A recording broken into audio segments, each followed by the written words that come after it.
Stephanie's quiet classroom suddenly disappears as she is gripped by a violent waking hallucination. She looks down to see a cracked glass floor that shatters, sending silhouettes of people plummeting into the void beneath them. The vision is so intense it leaves her and the entire class reeling in shock. Traumatized by these recurring images, Stephanie follows her roommate's advice and turns to her family for answers. She asks about her estranged grandmother, Iris, but the question is met with intense anger. Her family is determined to keep the past buried, offering only silence and hostility. However, the wall of silence isn't perfect.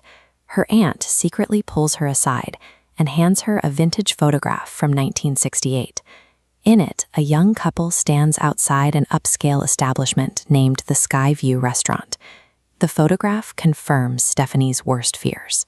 The Skyview restaurant is the exact location she sees collapsing in her nightmares, linking a 50-year-old tragedy directly to her present-day visions. Driven by the need to understand this connection, Stephanie travels to a remote, isolated island. She finds Iris living in total seclusion, ready to finally explain why these visions have returned to haunt the family bloodline. Her family believed that by refusing to speak of the disaster, they could make it disappear. Instead, they've left Stephanie unprepared. By seeking out her grandmother, she is walking directly into the path of a dormant, multi-generational curse. Iris reveals that in 1968, she experienced the same premonitions. She used her foresight to warn the restaurant patrons, successfully pulling a group of survivors away from the catastrophic collapse just before the entire glass floor gave way. But the survival of that group created a debt that had to be paid. Death eventually reclaimed every original survivor over the decades, and now it has shifted its focus to their descendants to finish the list. Before she can help further, Iris passes a detailed survival log and a protective coin to Stephanie. Moments later, a freak accident involving a massive gas leak and a heavy swinging chain kills Iris instantly, proving that her time has finally run out. Stephanie rushes to warn her surviving relatives, begging them to take the danger seriously. But her family is skeptical. They see her warnings as a mental breakdown rather than a legitimate threat to their lives. The pattern begins almost immediately. During a family party, a shattered glass sends a shard into her uncle's foot.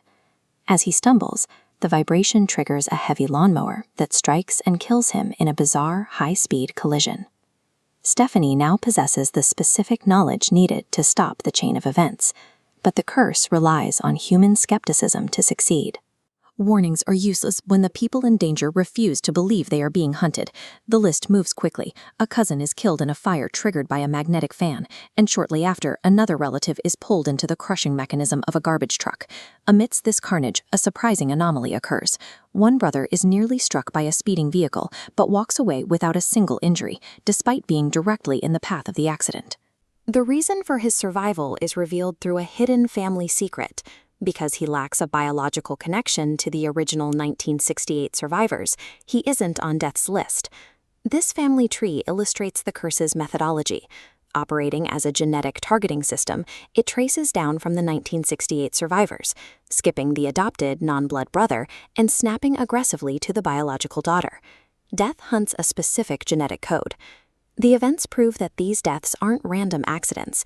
In this universe, the force of mortality follows a meticulously calculated, inescapable biological algorithm. Desperate to stop the cycle, the surviving cousin decides to use science to trick the system. He plans to induce a state of clinical death in his brother using an allergic reaction, intending to revive him seconds later, so the curse believes he is already gone. The environment immediately reacts to the attempt. A vending machine malfunctions, dropping a loose screw, and a frustrated strike against the wall accidentally activates a high-powered MRI machine. As the younger brother enters anaphylactic shock, the MRI's intense magnetic field drags the metal-pierced cousin into the machine. A heavy spring from the vending machine then ejects with lethal force, striking the brother in the chest and turning his temporary clinical death into a permanent execution. At the same time, her mother is killed when a gas leak at Iris's home ignites. The explosion is so powerful it destroys the house and leaves Stephanie fighting for her life in the surrounding water. Treating death as a scientific variable to be manipulated only provokes the force to engineer a faster, more aggressive, and inescapable trap for everyone involved.